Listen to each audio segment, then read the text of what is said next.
Perkenalkan saya Tobias Bulutanggo SPD, mahasiswa PPG dalam jabatan angkatan ketiga kategori 1 dari LPTK Universitas Negeri Malang, nomor UKG 2015 0231 7019. Terima kasih dan selamat menyaksikan.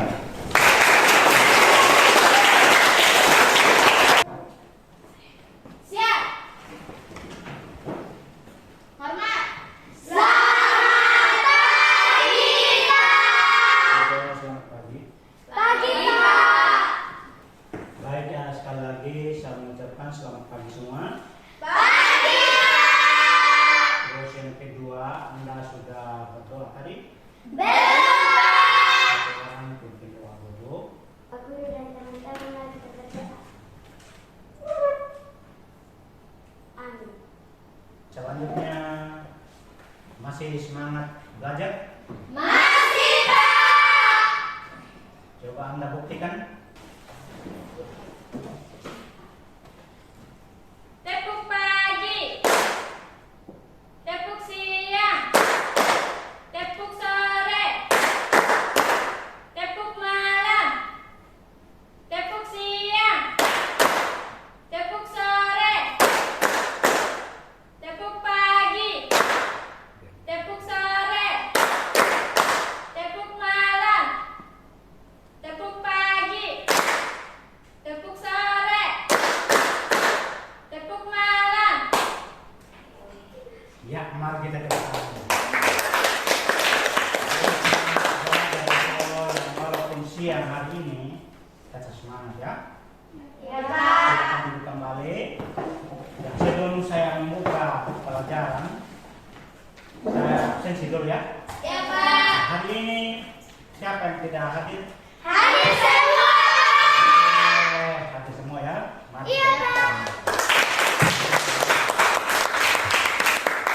Masih ingat mata pelajaran kemarin yang saya sampaikan? Masih, Pak. Itu pelajaran kemarin itu tentang apa? Pelaku ekonomi.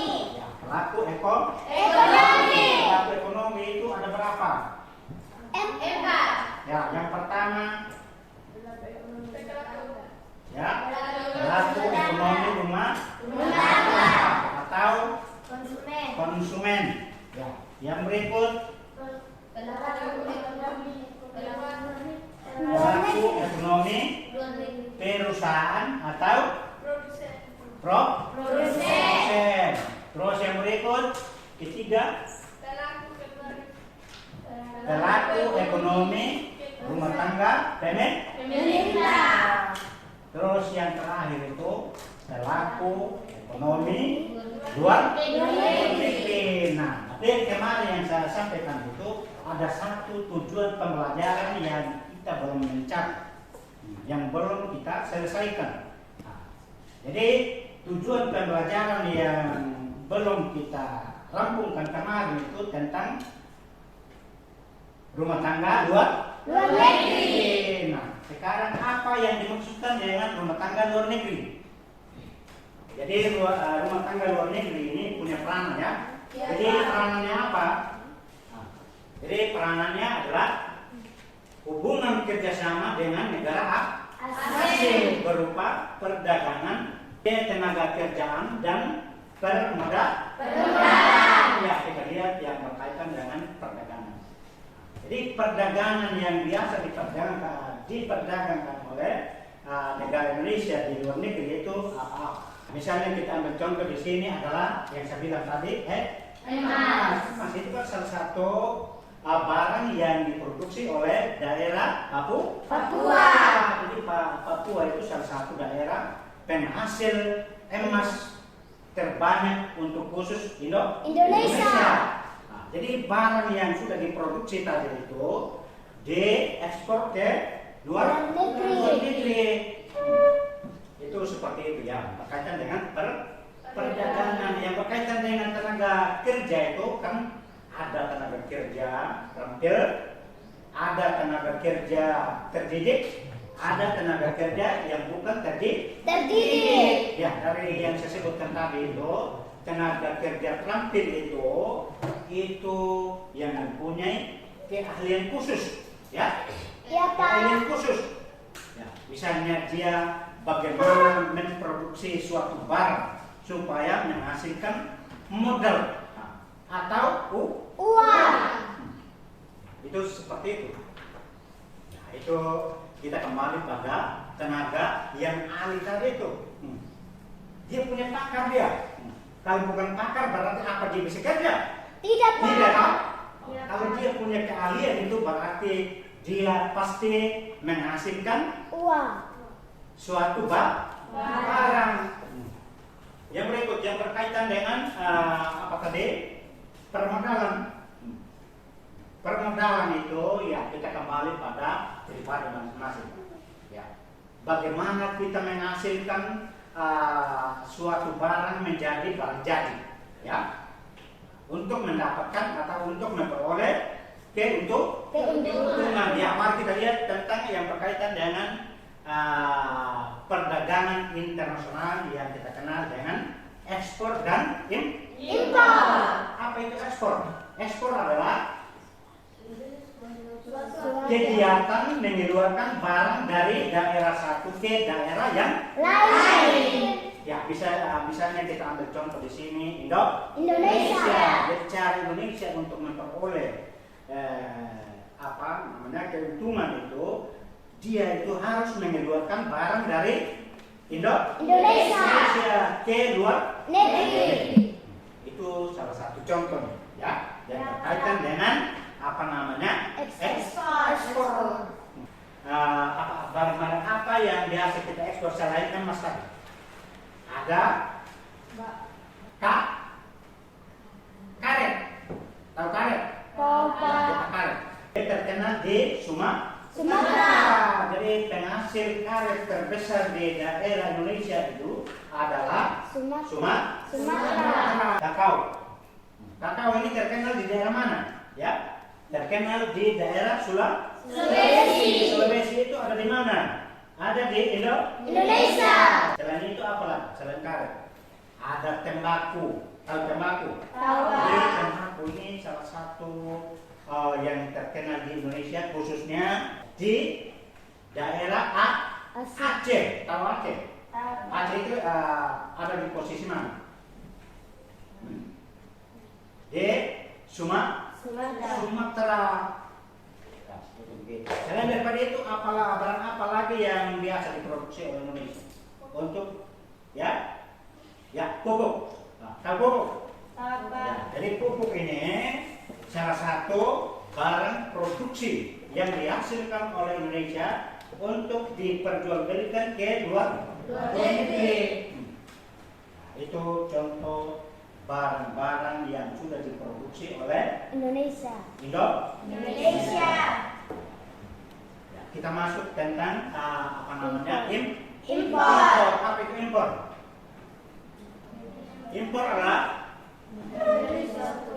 membeli suatu produk barang atau jasa dari negara lain untuk bisa memenuhi kebutuhan dasar dalam negara. Itu yang dimaksudkan dengan impor. Nah, misalnya kita ambil contoh di sini, Indonesia butuh barang dari luar negeri tidak? Butuh, Pak. Ya, butuh dong? Iya, Ya, Pak. Itu contoh dari contoh yang berkaitan dengan Impor. misalnya contoh barang yang biasa diimpor itu misalnya ya sepeda motor. Tahu sepeda motor? Pesawat, kereta api, ya itu contoh yang biasa dibeli oleh negara Indonesia. Selain daripada itu apa? Barang-barang apa? Mobil. Ya. Jadi yang biasa Indonesia pilih juga itu bahan bakar minyak.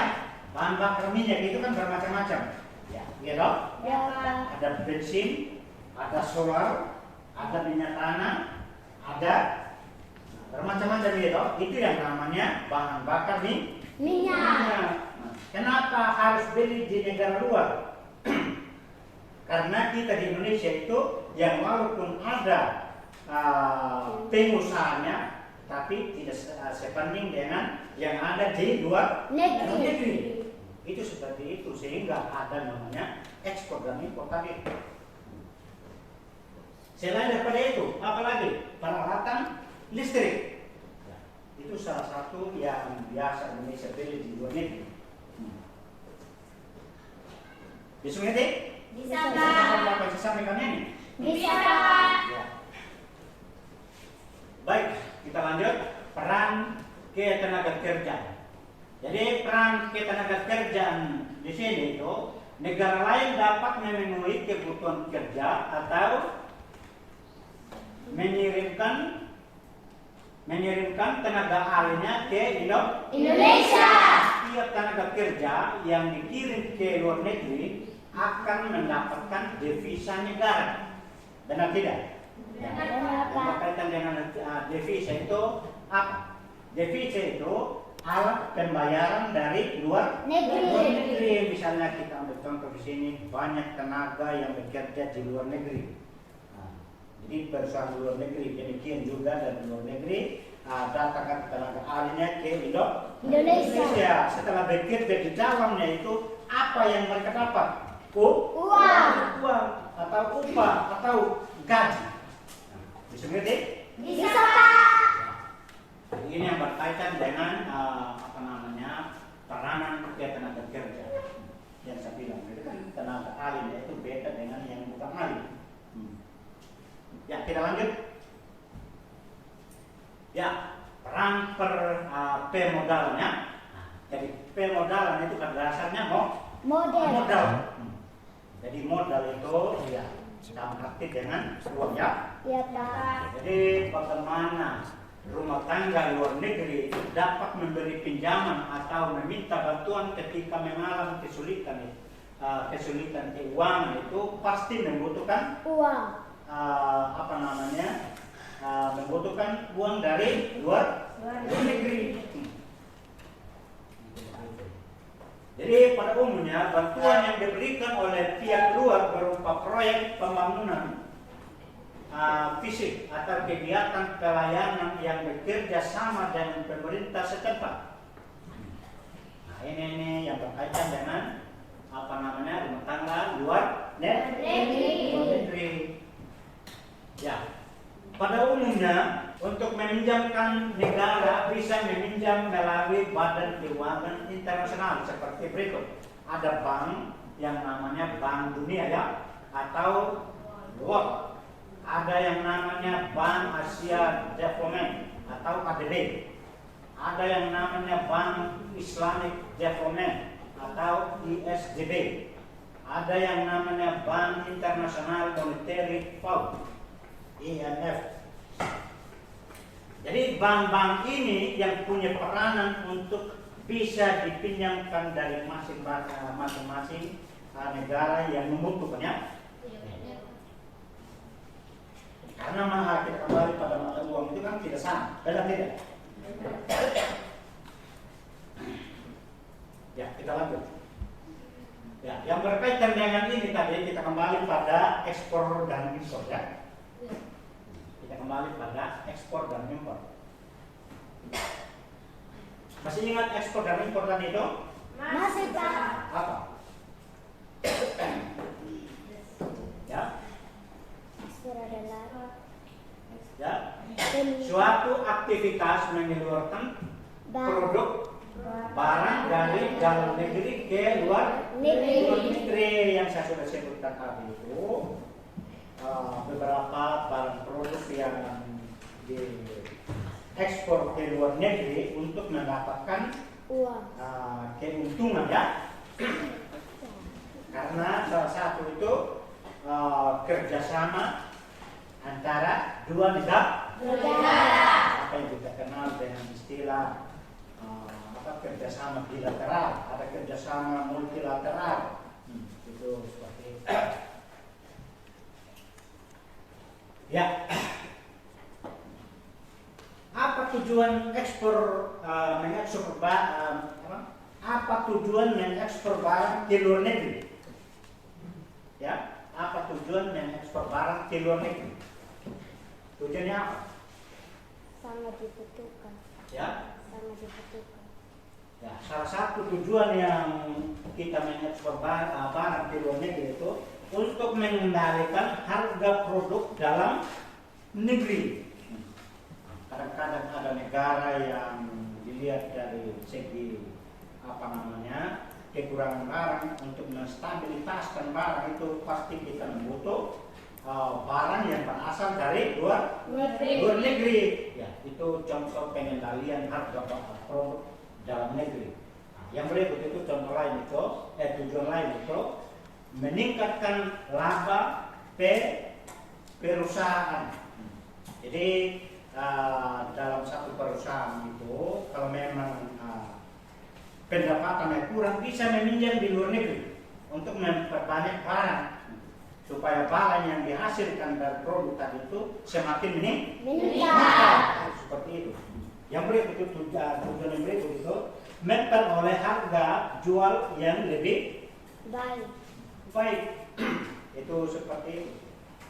Ya, misalnya kalau kita menciptakan suatu barang, kalau barang itu mempunyai kualitas yang bagus atau yang baik, pasti barang itu mahal, ya toh? Ya Pak. Itu seperti itu. Ya, apa tujuan impornya? Tujuan impornya adalah Untuk barang atau jasa dari negara lain untuk bisa memenuhi kebutuhan bangsa dan negara. ya, ada gitu. Tidak ada di sini, toh? Ya. Jadi tujuan impor tadi itu untuk memperoleh barang yang tidak bisa dihasilkan oleh negara lain. Jadi barang-barang yang dihasilkan di Indonesia ini kan tidak sama dengan barang dihasilkan di luar negeri. Ya, kita ambil contoh di luar negeri itu kan kopi tidak ada di luar negeri, toh? Iya Pak. Memang ada beberapa yang menghasilkan kopi, tapi tidak semua negara. Misalnya kita ambil contoh penghasil kopi di sini, termasuk Indonesia.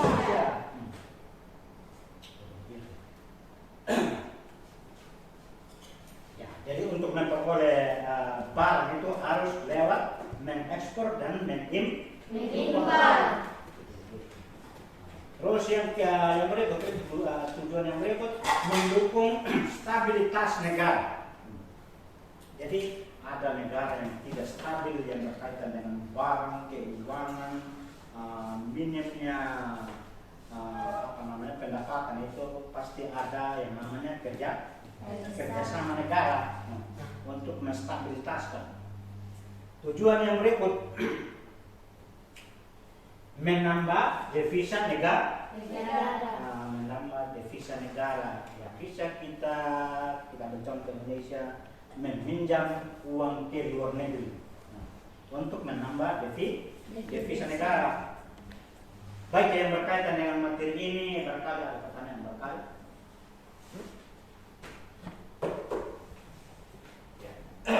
Pak Guru, saya ingin bertanya, bagaimana cara menyalurkan barang ke luar negeri? Ya, mari kita cekam. Jadi bagaimana cara menyalurkan barang ke luar negeri, ya, gitu ya? Ya Pak. Jadi yang walaupun tadi bagaimana kita ekspor, bagaimana kita impor, ekspor, tapi ekspor itu kan mengeluarkan barang. Tapi barang itu sebenarnya di bagaimana ini seperti itu, ya? Ya. Jadi bagaimana kita menyalurkan barang ke luar negeri itu lewat bisa lewat darat. Misalnya kita ekspedisikan barang, tahu ekspedisi? Tahu Pak. Jumlah barang yang diminta luar negeri itu mereka ekspor ke luar negeri. Jangan menggunakan ekspedisi. Ya, ekspedisi itu bisa lewat laut, bisa lewat kapal terbang. Itu seperti itu. Bisa? Bisa. Ya, itu seperti itu. Cara menyalurkan barang ke luar negeri. Kira-kira bagaimana? Ya, masih ada lagi? Selain daerah Papua, apakah masih ada daerah-daerah lain di Indonesia penghasilan emas? Ya, mari kita bertanya.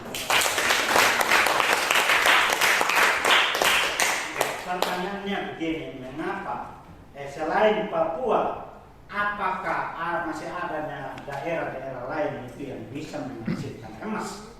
Itu pertanyaan yang siapa yang bisa jawab soal? Salah benar bukan suatu ukuran. Yang senilai bagaimana Anda mengeluarkan pendapat? Ya. Jauh. Ya? Jauh. Ya, yang lain? Iya. Ya? Ya. Tadi kan saya sudah menjelaskan bahwa daerah Papua itu salah satu daerah penghasil emas yang terkenal khususnya di Indonesia. Apakah masih ada daerah lain yang menghasil selain Papua? Itu pertanyaannya begitu. Ada yang menjawab dan jawab. Ada yang menjawab dan India. Tidak ngomong yang berkaitan yang ada di dalam negara Indonesia selain Papua, karena Papua itu termasuk daerah Indonesia yang menghasilkan barang seperti emas. Jadi selain Papua yang menghasilkan emas tadi, masih ada beberapa daerah yang menghasilkan emas. Contoh misalnya Kalimantan termasuk penghasil emas. Sulawesi termasuk penghasil emas. Kenapa kita ambil Papua? Karena Papua itu dilihat dari pendapatan lebih besar dari daerah yang lain. Bisa ngerti? Bisa. Mungkin pendapatan Kalimantan itu ya 60%. Pendapatan Sulawesi itu mungkin 50%. Sedangkan pendapatan Papua itu 80%. Yang kita ambil itu kan yang banyak produksinya. Bisa ngerti? Bisa, Pak. Mungkin masih ada lagi pertanyaan yang berikut. Mengapa daerah Sulawesi saja yang menyalurkan barang ke luar negeri seperti nikel? Ya, mari kita bersama.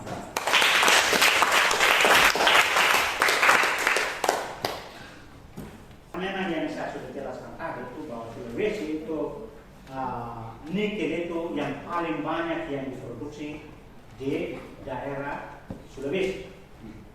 Memang ada beberapa daerah yang memproduksi barang seperti nikel itu, tetapi kita ambil sampelnya yaitu daerah Sulawesi. Karena Sulawesi itu banyak produksi nikel. Karena justru banyaknya mata, banyak negara yang simpatik untuk membeli yang namanya barang nikel tadi itu. Barangkali masih ada lagi? Ya. Saya, Pak. Negara Jepang adalah negara maju. Terus kenapa tetap membutuhkan barang di Indonesia? Jepang selalu membutuhkan barang-barang yang ada di Indonesia, ya. Yang walaupun negara Jepang itu ada barang yang sama di Indonesia, tetapi tidak sebanding yang ada di Indonesia, ya. Tidak sebanding yang ada di Indonesia. Yang walaupun Jepang itu negara maju, tapi kalau memang dia butuh barang yang ada di dalam, yang ada di Indonesia, pasti lewat kerjasama itu pasti membeli barang di Indonesia. Itu seperti itu. Karena di Jepang itu, misalnya kita ambil contoh di sini tembakau, ya. Di Jepang itu kan mungkin tidak ada tembakau, ada pun tetapi kurang produksinya di sana.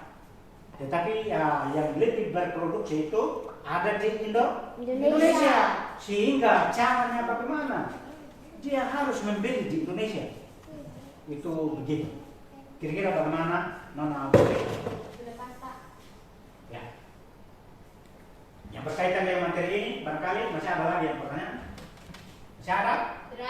Sudah pahami? Sudah. Mengerti? Sudah, Pak. Nah, jadi ada ini LKPD yang saya buat ini bukan kelompok, tetapi masing-masing risiko sendiri. Ya? Ya, Pak. Jadi Anda kerjakan ini 10 menit. Ya, bisa? Bisa, Pak.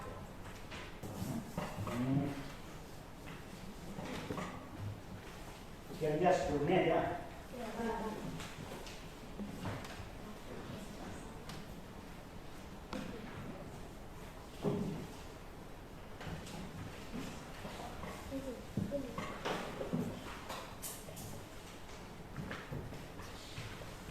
silakan sebelum Anda menjawab, jangan lupa tulis nama ya. Ya, Kak. Jangan lupa tulis kelas.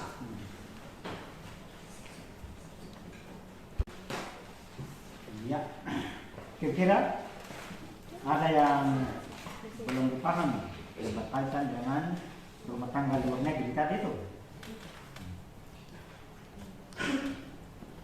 Ya, silakan kerja yang rapi ya. Jangan lupa nama, kelas. Ya, tinggal 2 menit ya. Ya, Ya, Pak. Kak. Tunggu.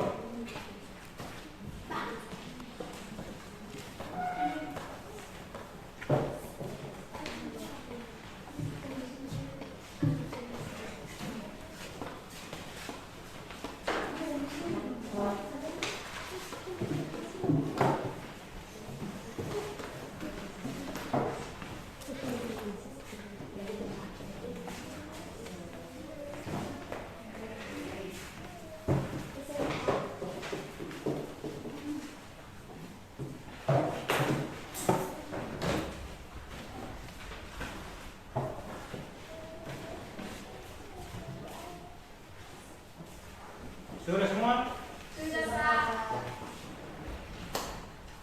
Yang berkaitan materi pelaku ekonomi rumah tangga luar negeri sudah selesai ya. Mudah-mudahan materi yang saya sampaikan itu bermanfaat di hari pada yang akan datang. Mungkin pertemuan kita pada hari ini sekian. Terima kasih dan selamat. Ya, tadi kita buka dengan doa dan kita harus tutup dengan Doa. satu orang siswa untuk bisa menutup doa.